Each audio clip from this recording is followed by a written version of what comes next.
So we're going to start this afternoon, the afternoon sessions with a keynote from Professor Heng Yin from UC Riverside.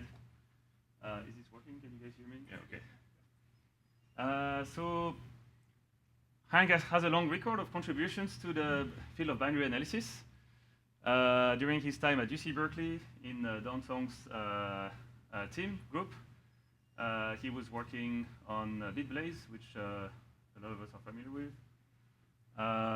And over time, Heng has made many contributions in binary analysis, both in terms of research and tooling, and also in machine learning applied to binary analysis problems. And so in today's keynote, Heng is going to present his findings about transformer models in the context of binary program analysis. Okay. So that should work, right? Yes. Yep. Okay.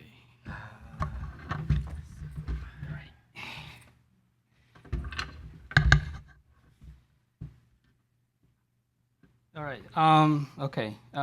Thanks, Christoph, for the nice introduction. Okay. All right, works. Okay.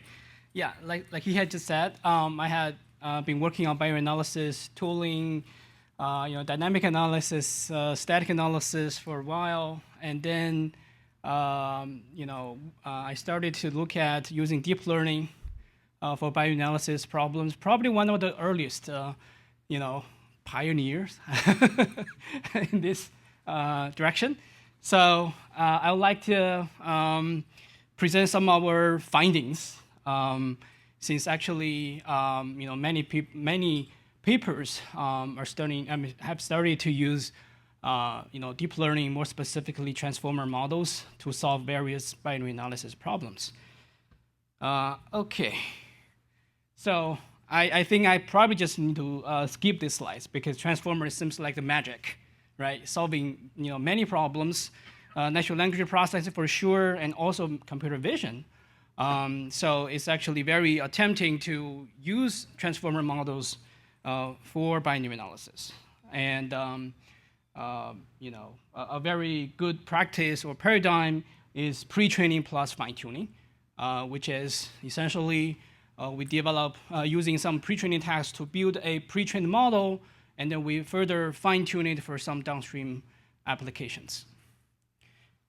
I guess even in this conference, we have seen tons of papers apply transformer for different problems.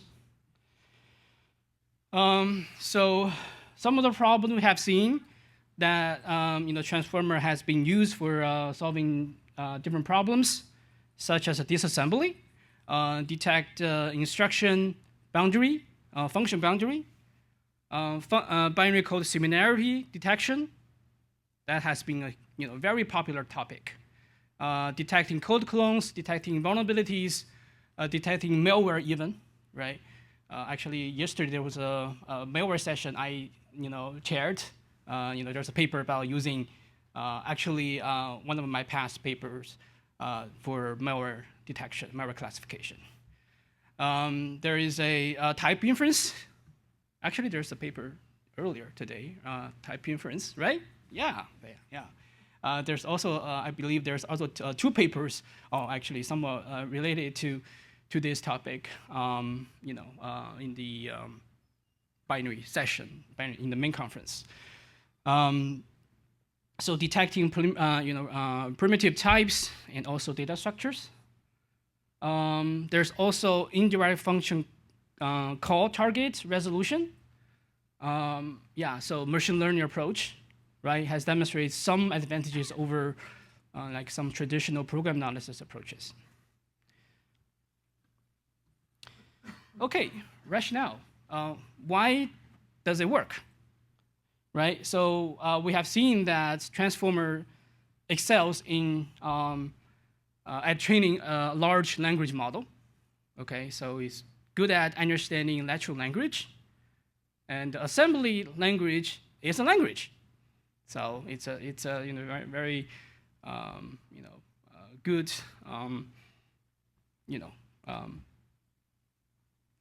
parallel. Okay, so but compared to the natural language, we have seen some differences. Okay, it has very strict syntax rules. Right, natural language has grammar for sure, but it is relatively more flexible.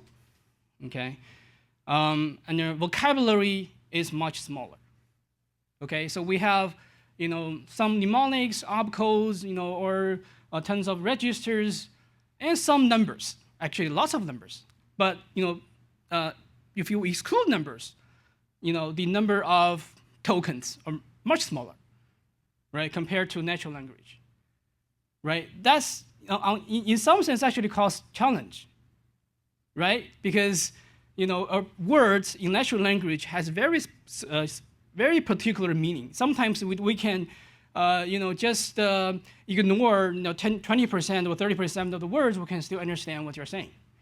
But just imagine if you mask 20% of tokens in your instruction sequence, can you understand what's going on? Probably not. Right? Lots of literals, right? Numbers and strings, especially numbers, right? So that means, we need to have a good reasoning about numbers, math.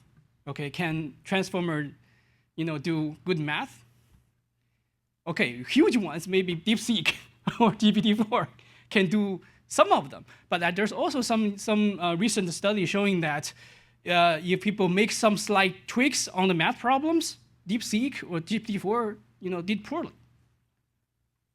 So I think that's a big question, whether transformer is a good fit for dealing with these literals or numbers. Yeah, I mean, similarly, lots of arithmetic and the logic operations. Right? Can transformer understand the math, the logics, the arithmetics, right?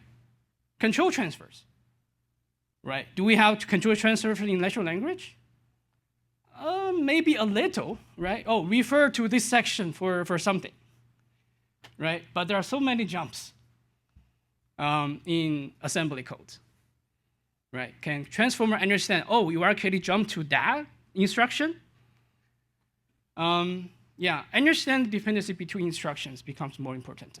So this is basically, related to the argument about the vocabulary size is much smaller, which means if you need to have a good understanding about the assembly code, focusing on a narrow range of tokens probably is not sufficient. You have to actually go over the long dependency chain to understand what's going on.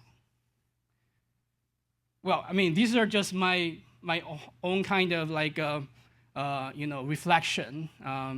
There's no data at this moment or numbers to back up my my speculation.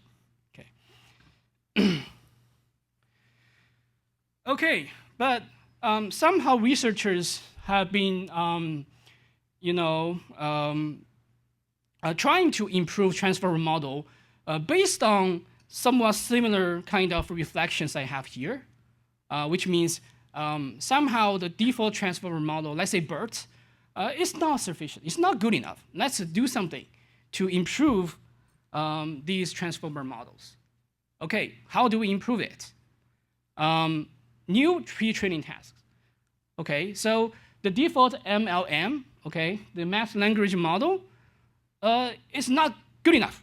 Okay, let's come up with something new. Some new, unique pre-training tasks to help us understand, to help the transformer model understand the the assembly language better, right? I mean, that seems like a very intuitive approach and have been proposed in several papers. Architectural change.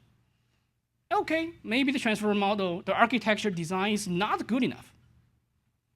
Okay, so let's modify the architecture. Maybe add some other, neural network units into it. So make it better, right? There are some actually very nice proposals.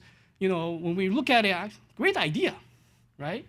So these are the two branch of solutions. So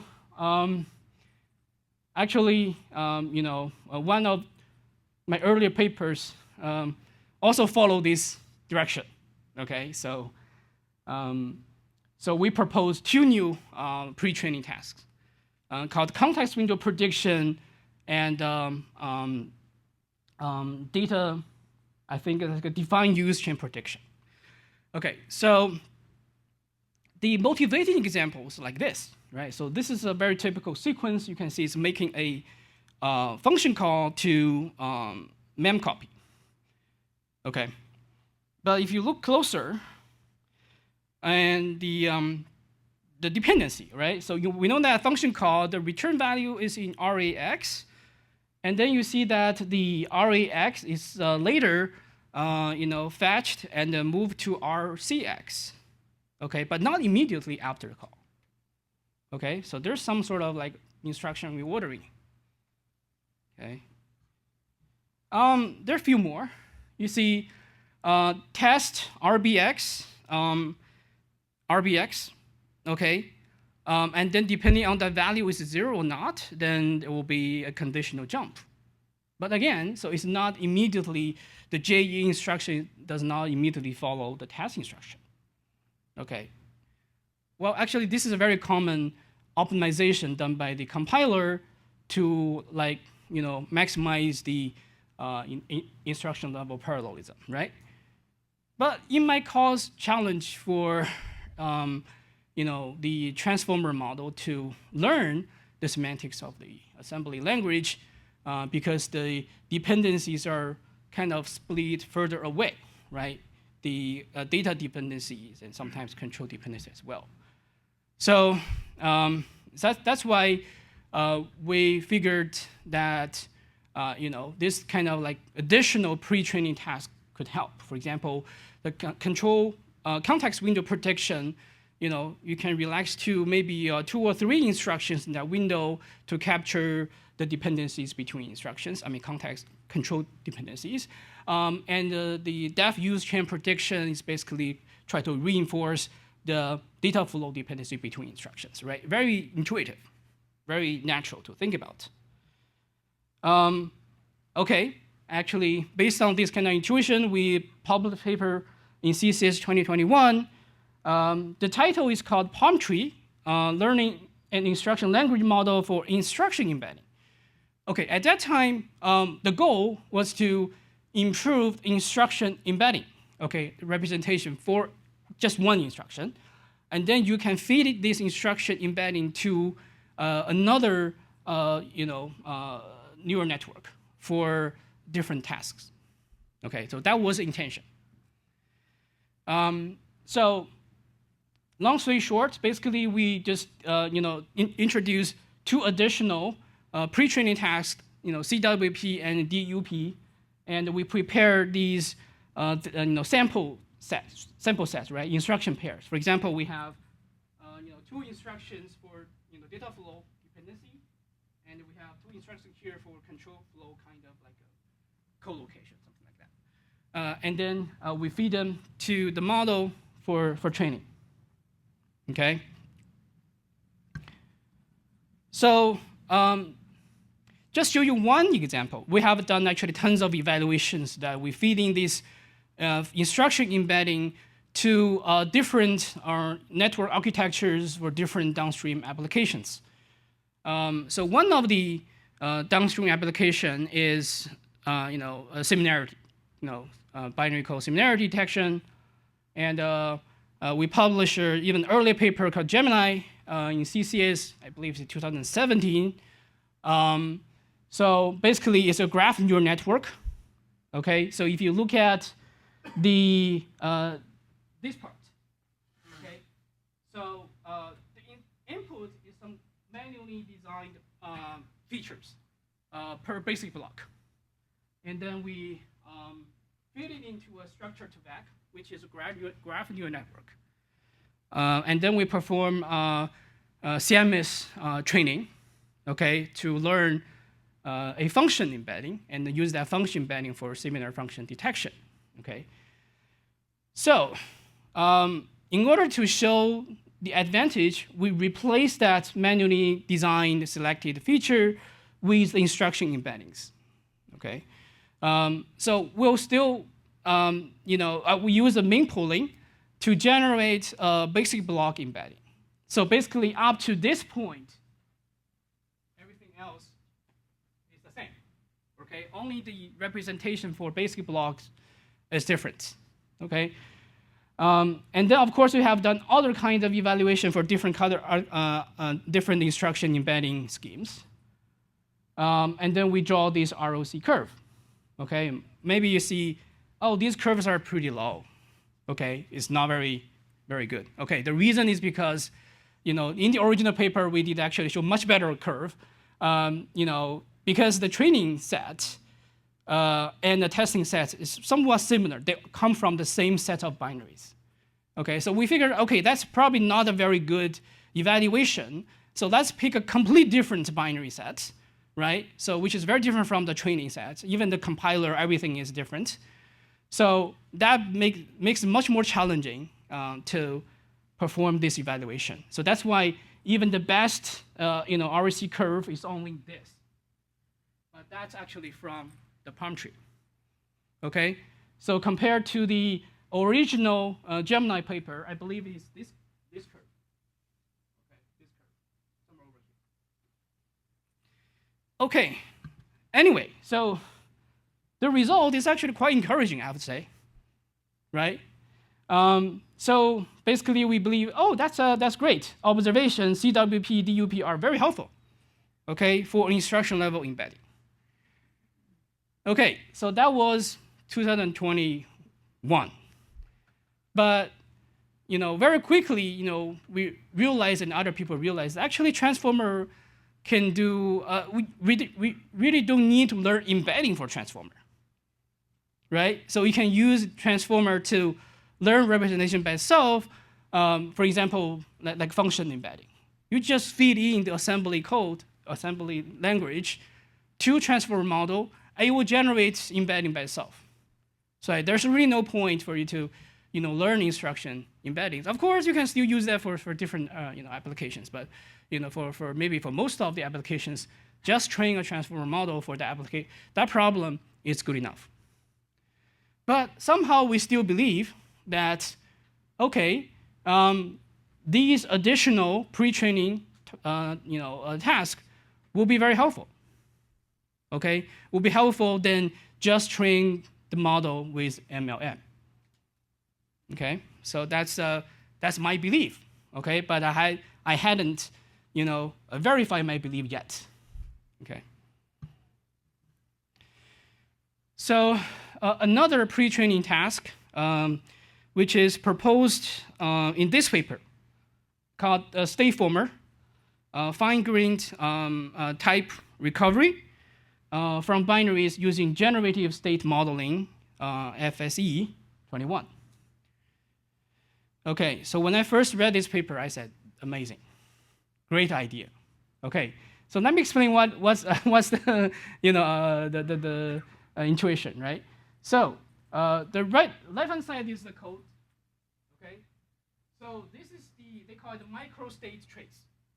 Basically, you can imagine if you execute this piece of code with some inputs in registers and memory, then what is the actual machine state, right? In these registers or memory locations.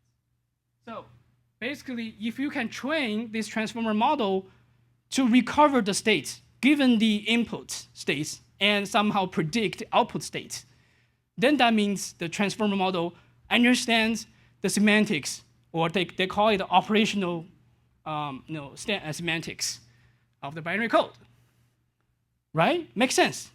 Makes lots of sense, right? If you can do that, you can even predict, oh, this JLE instruction, is it jump or not jump, right? So if the model understands it, that will be perfect. And of course, we have a great concern, right? I mean, I said before, transformer may not be designed for this kind of like mathematics kind of reasoning, okay? So in order to tackle this problem, the authors actually add something else. They call, this is neural arithmetic unit.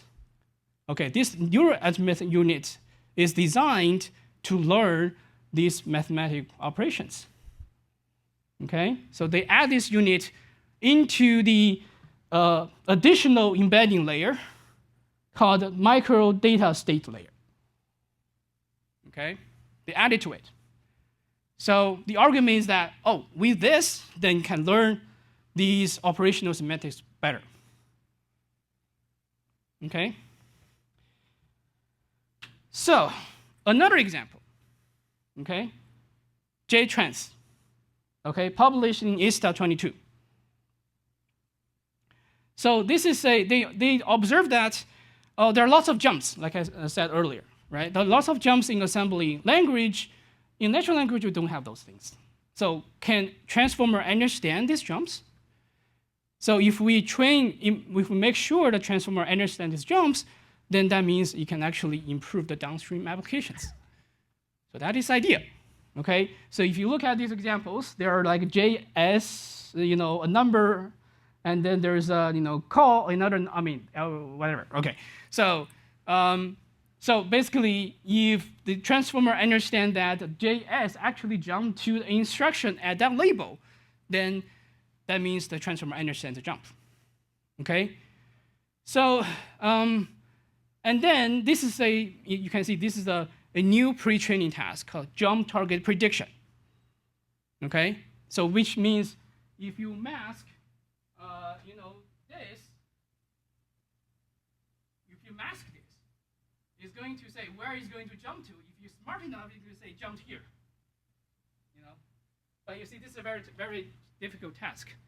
So in order to facilitate the training, they changed the architecture in a way that they actually put the embedding of this jump target, this label, to the positional embedding of this place. Okay? So of the target. So this is a way to kind of like help the to train the transformer model understand the jump target better. Okay, so in their evaluation, they show that with this kind of change in the architecture, then training can be done better. And also, they show that with this, the binary similarity detection task can be improved. Okay, so we look at these, these great ideas. Then we have some questions. So, are these new pre-training tasks and architecture changes beneficial to all binary analysis tasks? Right? Because they proposed the new changes, whatever it's a pre-training task or architectural changes, are kind of general purpose to me. Right? So here's a table kind of show that, for example, jTrans, okay, so they made some architectural change in the embedding layer.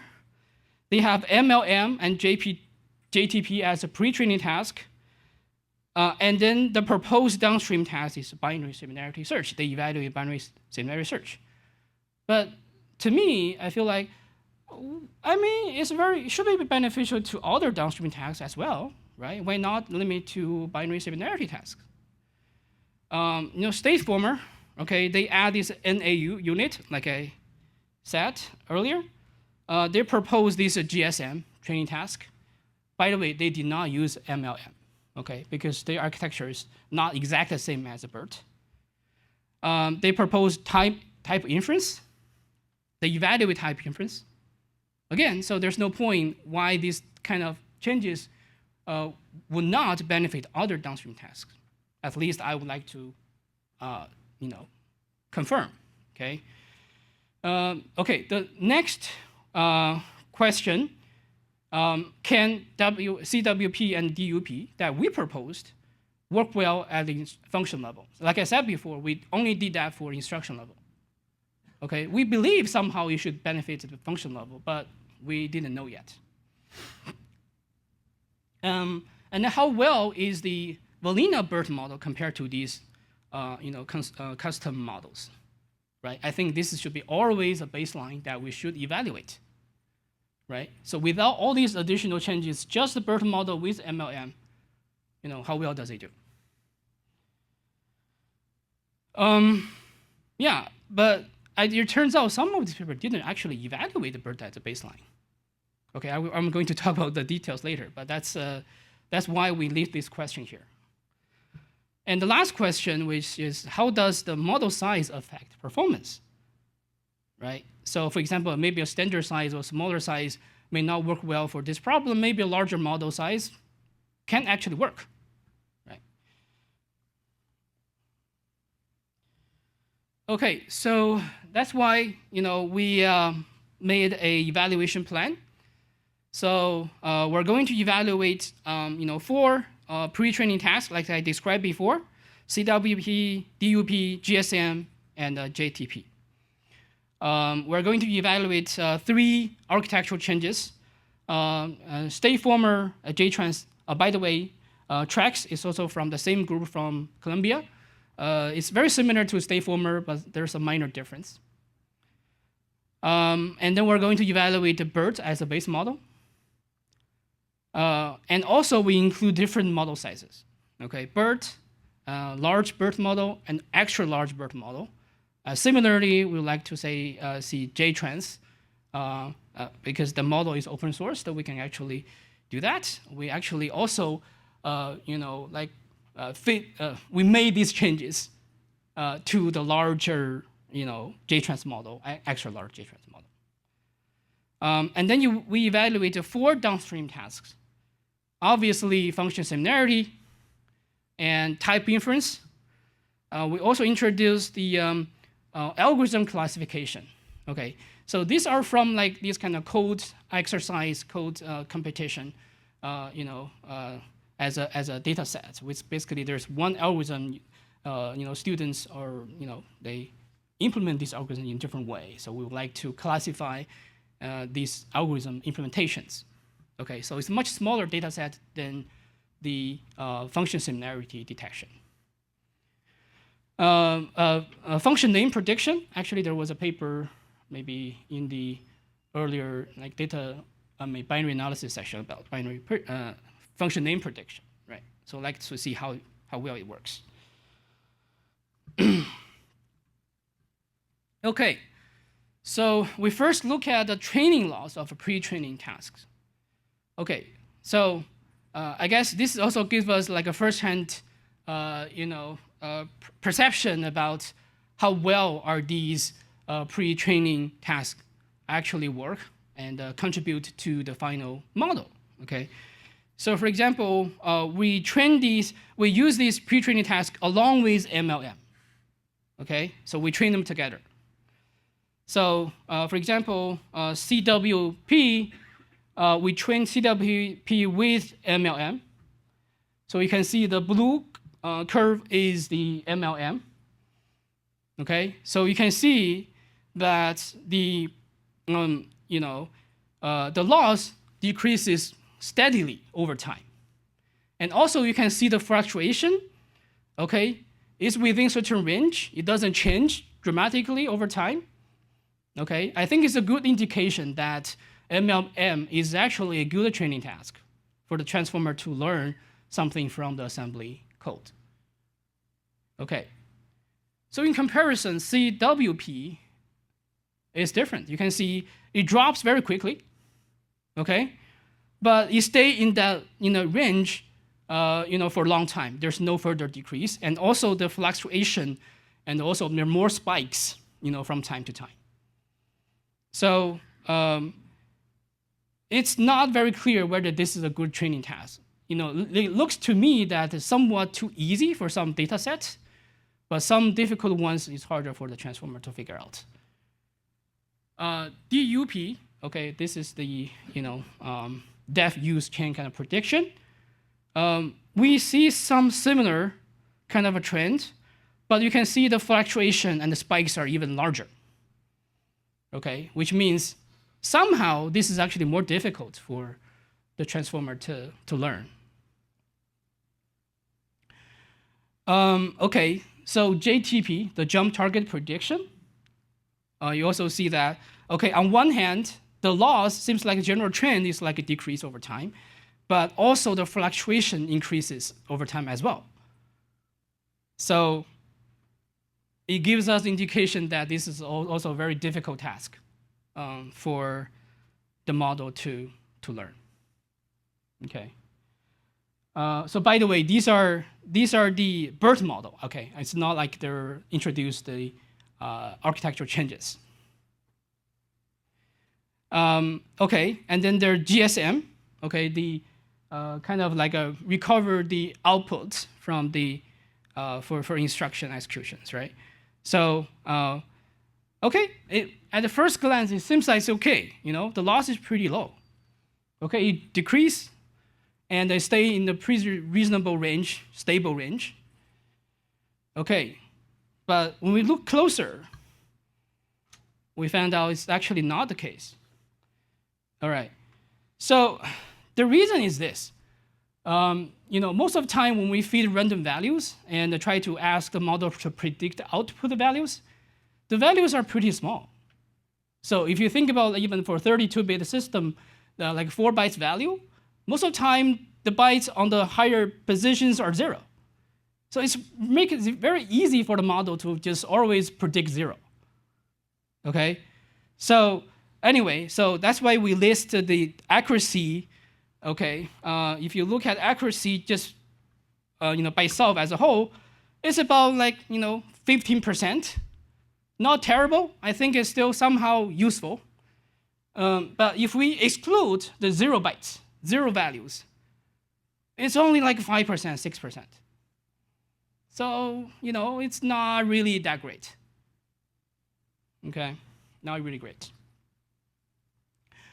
And also, if we compare different models, right? So StateFormer, they propose these, NAU, which is supposed to be doing better on math, okay, on math. But look at our results, it's actually worse than BERT, right? So if you look at StateFormer and BERT, right? So it's a bit worse, which is quite surprising. Okay. And then if you look at the extra large BERT, okay, so basically the question is that if the larger BERT model can actually figure out, the answer is no. Right? The answer is no. So I think even though this is not a direct kind of like a proof, but I think it gives us an idea, if we just make the model bigger and bigger, like a transformer model, so that you can actually figure out math, it's probably not the case.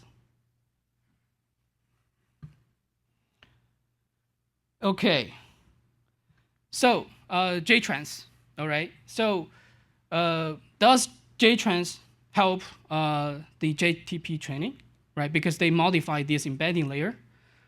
The answer is no, okay? So jTrans only helps early stage training. So if you look at the results, okay, so this is jTrans, this blue curve. Yeah, initially it is better, okay? But after a while, it's other models catch up, right? For example, BERT, just standard BERT, and also BERT XL, which is extra large BERT. So in this case, extra large BERT indeed can do better than with a larger size. Okay. Another very strange observation, which is the jTrans extra large, is worse. It's worse than just the standard jTrans, which we still don't have a good explanation, because the change is very simple. So we don't believe our change is not correct. So for some reason, it's worse.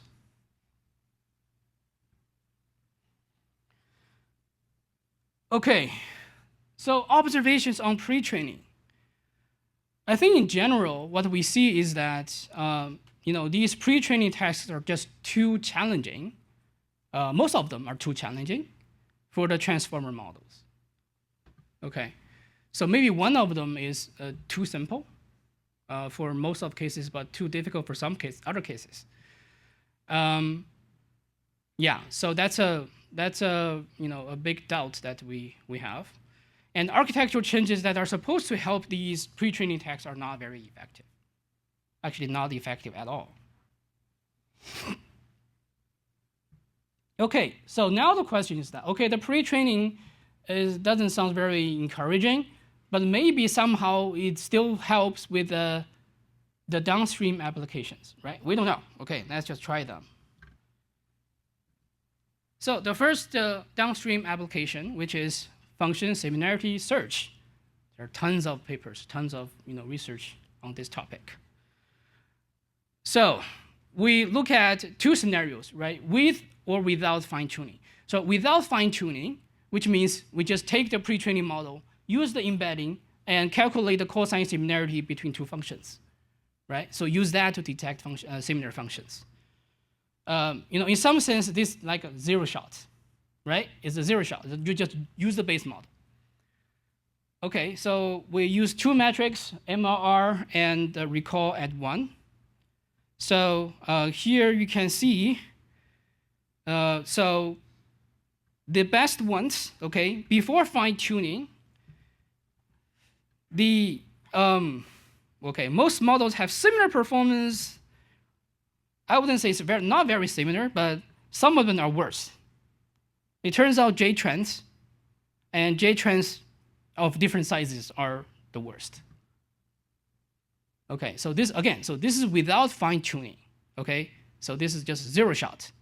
So jTrans means there is it's supposed to have better jump target prediction, but has worse performance. Okay, but other models seem to be similar. Okay, after fine-tuning, we found out like a BERT, large BERT, and extra large BERT are significantly better. Well, the rest are similar. So if you look at these two bars, so these are BERT and BERT large and BERT extra large. Okay, so they are significantly better. Okay, in this case, larger size is better. Okay, but still, if you think about one argument that people might have is that there's they make this modification, these changes that's specifically suitable for this particular downstream task. It's not. Okay, it's not. You're not comparing with these baselines. You didn't compare with these baselines. Okay. So, of course, one argument, actually, this is not an argument, this is actually the facts. Okay, so why is the difference?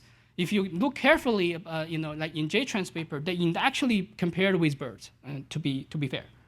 Okay, but why we show very different results? Okay, a key difference here is that we use a different training loss, a better training loss in a sense. Okay, it's called a normalized temperature scaled cross entropy. Okay, so the idea is that it's a one way for contrastive learning, right? Traditionally, in my kind of like a Gemini paper, we do CMS training. So we just feed one positive pairs or negative pairs one at a time. So contrastive learning they use is like you feed a triplet, basically one sample, one positive, one negative, always triplet. Okay, so but soon after that, people figure actually it's better to feed one sample, one positive, and lots of negative samples. Okay, so we use that. So this is a much better, training loss for contrastive learning. So yeah, so if you see the difference, basically saying that if you use a better contrastive learning, that the default BERT model actually outperforms. Okay, the next, are we, okay, I'm fine, I guess. Okay, so next training, downstream application is type inference, okay, which was evaluated in StateFormer paper. Okay, they show that with these architectural change and the new pre-training task, they can do very good job. Okay, so again, so we evaluate them, okay, with other models, okay. But if you look across the board, basically we see that the difference is very, very small between all these models, right? So by the way, if you look at like BERT with a CWP or DUP, there's no difference. If you go back here, also BERT, CWP or DUP, there's not much difference. So which means like even for my own work, I used to believe that these two training tests are helpful. They're not. Okay.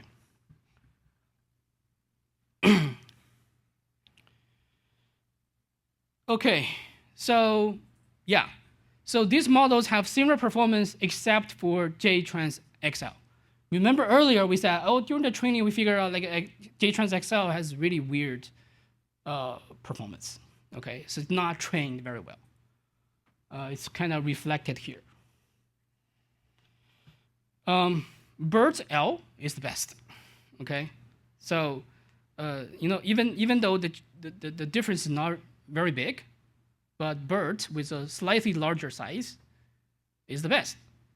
So, which means you don't change anything, just use BERT, should give you the best result.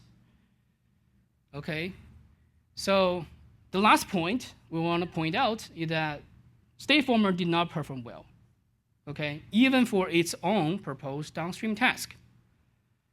Note that in its paper, StateFormer was only compared with a random stateform model, StateFormer without SM pre-training. So it's not compared with BERT, not compared with other baseline models. So basically, essentially showing that these pre-training task is better than random model.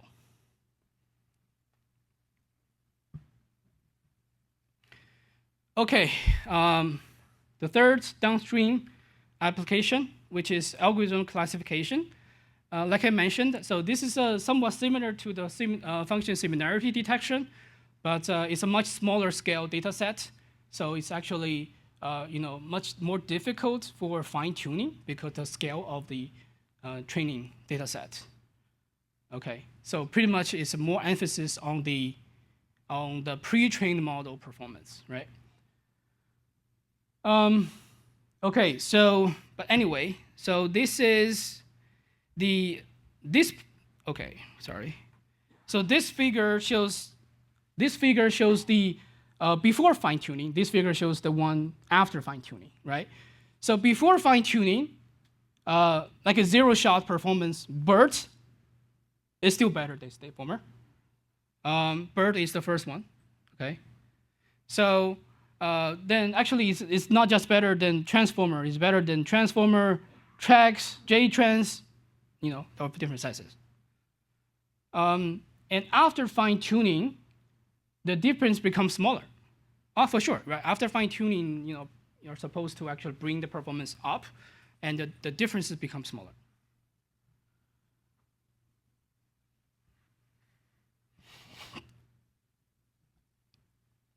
Okay, so the last downstream task, which is the function name prediction. All right. So basically, for this particular task, if you look at this result, looks like the performance pretty similar, right? For these models are pretty similar, right? Precision about 0.7. The recall is about 0.4945, something like that. Okay. The difference is not very big. Okay. So sometimes this filmer is better, slightly better on recall, but you see the difference is too tiny. Okay. So 0.497 versus 0.496, or if you look at BERT, 0.440. Okay. So pretty small. So observations on downstream tasks. So one observation, the advanced contrastive learning is very effective, kind of nullified the advantage introduced by jTrans or other models. Okay, so as I mentioned, right, if you train with one positive sample and a lots of negative sample at the same time, it's better. And also the next observation is after fine-tuning, different models exhibit similar performance. Okay, so this is particularly true for the downstream tasks. You actually have lots of good quality training data, right? But of course, for some other applications you can imagine, if you don't have very good high quality data for fine-tuning, then the quality of the pre-trained model becomes even more important, right? So actually there's a paper, I didn't mention in the slides, but there's a paper called CLAP, published in ISTA, I think it's probably in last year.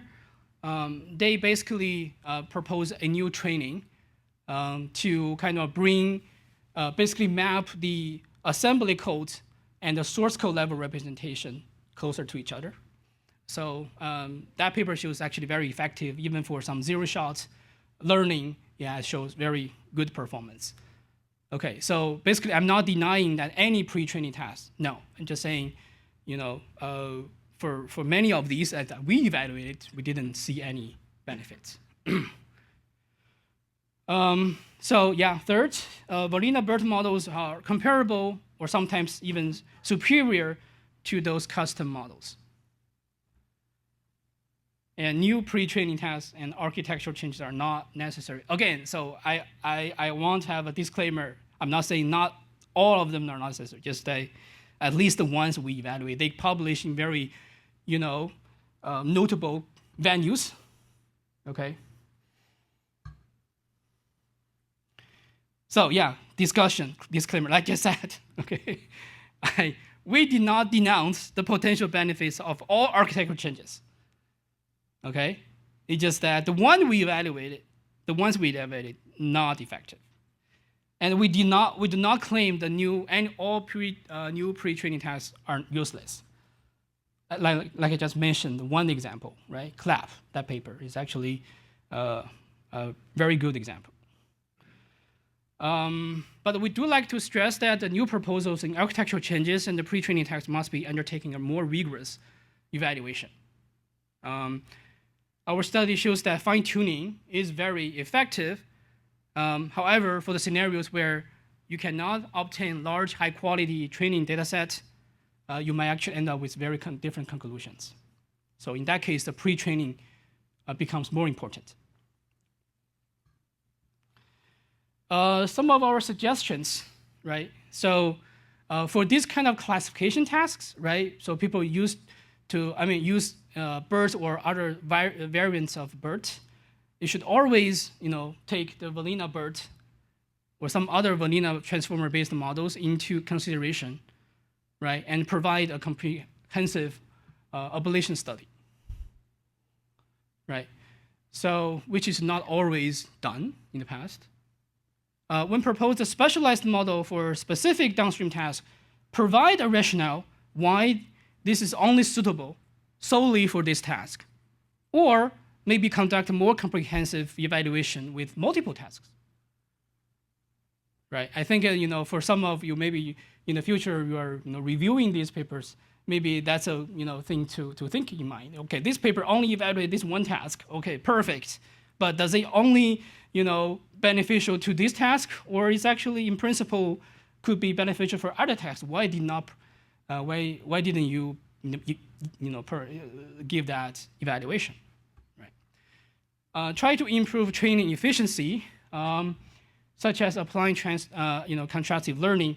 So this is a good example. Basically, the new training new training methods, greatly improve the quality of the model. So if you evaluate your system with an outdated training method, show your benefits, but that benefits may soon be gone after you apply a more advanced training.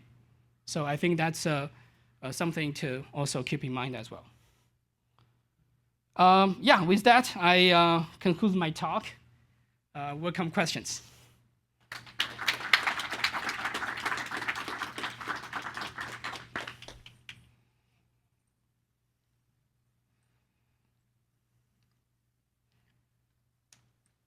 Hello.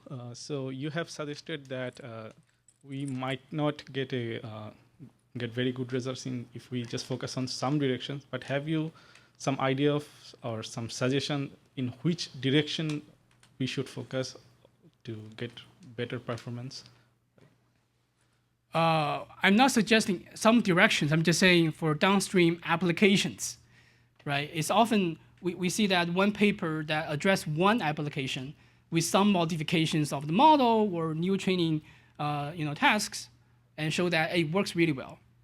But I think it's more strong or better paper, you would like to evaluate multiple downstream tasks. Okay, thank you. Yeah, that's my point.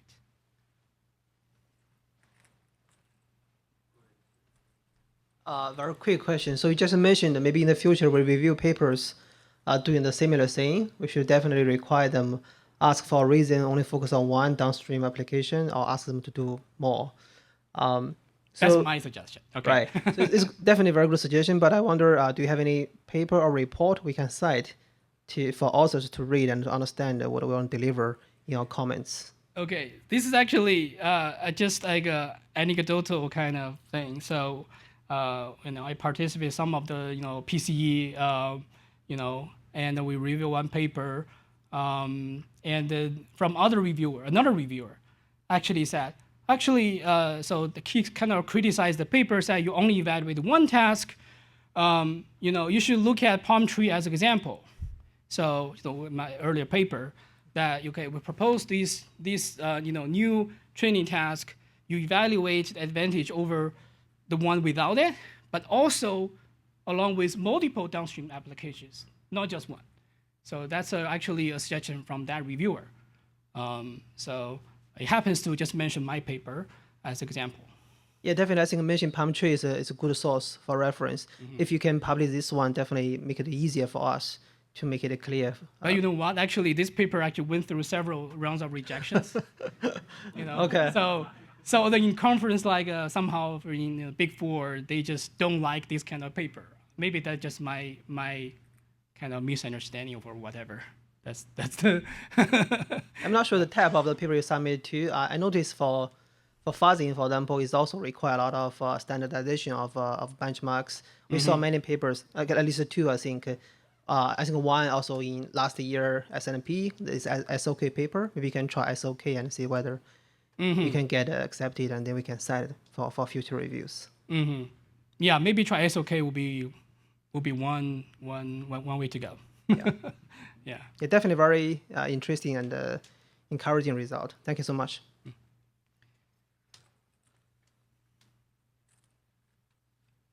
Just a quick one. Have you thought about evaluating against code BERT? I wonder how much code BERT could, I think we didn't evaluate. The main reason is very obvious here because we only feed assembly code.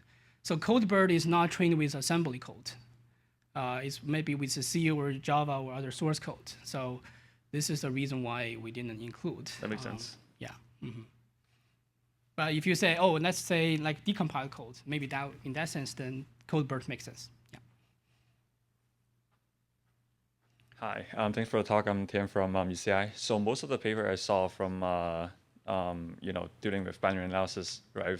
They are like, they are doing it on assembly. Do you think there's any work in the future we can probably take binary input instead of assembly? Because binary disassembly is not a completely solved problem. There's still some gap in there. So do you think that could be something people could be working on? So I'm just talking. I mean, my opinion. Okay, so there's certainly no validation at all. Okay, so my opinion would be directly feed the binary code is not a good idea. Yeah, I like when I was thinking about it, it's like a lost cause. But I'm like, when you fit it in assembly, right, it's trying to understand assembly, but when you're trying to fit a binary, you're trying to assemble the binaries or something that maybe there's somehow can bridge the gap somehow. I'm just not sure. But you see, I mean, as one of the evaluations, we showed that actually transformer is not really good at math reasoning. So there was a paper also from the Columbia group, they called XDA. So there's basically they train a model for disassembler, right? So feed the raw bytes and understand the function, instruction boundary and function boundary. As one example to show that transformer can be use for that application. We published a paper, soon afterwards in Usenix called DeepD. Basically, compare with them and show that if you just decode the instruction and train a graph neural network, the model is more efficient and more accurate and more robust. XDA, like any other machine learning model, you have to think about, how robust is the model. So how well can you perform on unseen binaries, right? So we did that evaluation and showed that XDA does not perform that well on unseen binaries or unseen compilers, but in comparison, DeepD does much better. So that's one example. Okay, thanks. Any